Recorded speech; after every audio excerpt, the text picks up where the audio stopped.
একজন খাঁটি বাঙালি চেনার উপায় কি বলুন তো? উপায়ের সাথে অনেকগুলোই আছে, তবে তার মধ্যে সবথেকে উল্লেখযোগ্য হলো মাছ। হ্যাঁ, একদম ঠিক। মাছের সাথে বাঙালির সম্পর্ক কিন্তু যুগ যুগান্তর ধরে। কথায় আছে না, মাছে ভাতে বাঙালি। তাই দুপুরে গরম ভাতের সাথে যদি কোনো মাছের তরকারি না পাওয়া যায়, তাহলে সেই খাবার তো মুখেই তোলা যাবে না।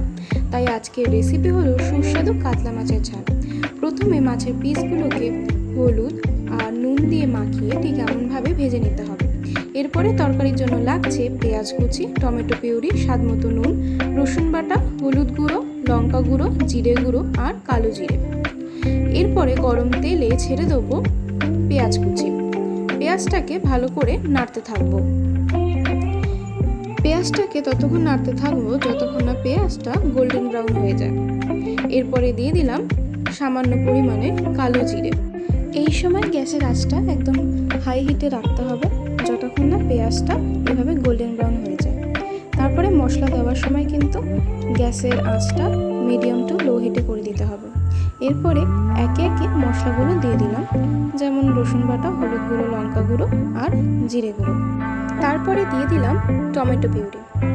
এরপরে মশলাগুলোর সাথে টমেটো পিউরিটা ভালোভাবে কষতে হবে যতক্ষণ না টমেটোর কাঁচা গন্ধটা চলে যায়। মশলা যত কষা হবে ততই কিন্তু এই তরকারির স্বাদ আরও বেড়ে যাবে। এরপরে মশলাটাকে ভালো করে কষতে দেবো। প্রতিবারে অল্প অল্প করে জল দিয়ে মশলাটা কষতে হবে। মশলা থেকে যখন সম্পূর্ণ পরিমাণে তেল ছেড়ে যাবে, তখন এতে দিয়ে দিতে হবে ভেজে রাখা মাছগুলো।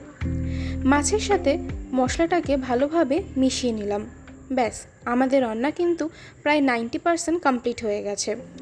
এরপরে ঢাকনা চাপা দিয়ে আরও একটু কিছুক্ষণ হতে দেবো এই তরকারিটা। তারপরে ওপরে দিয়ে দিলাম একটা কাঁচা লঙ্কা চেরা।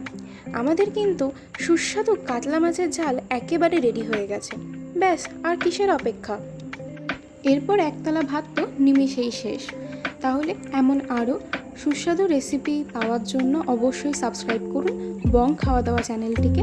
আর এই রেসিপি আপনাদের কেমন লেগেছে অবশ্যই কিন্তু আমাকে কমেন্ট করে জানাবেন এবং এই ভিডিওটিকে লাইক করতে ভুলবেন না। ধন্যবাদ।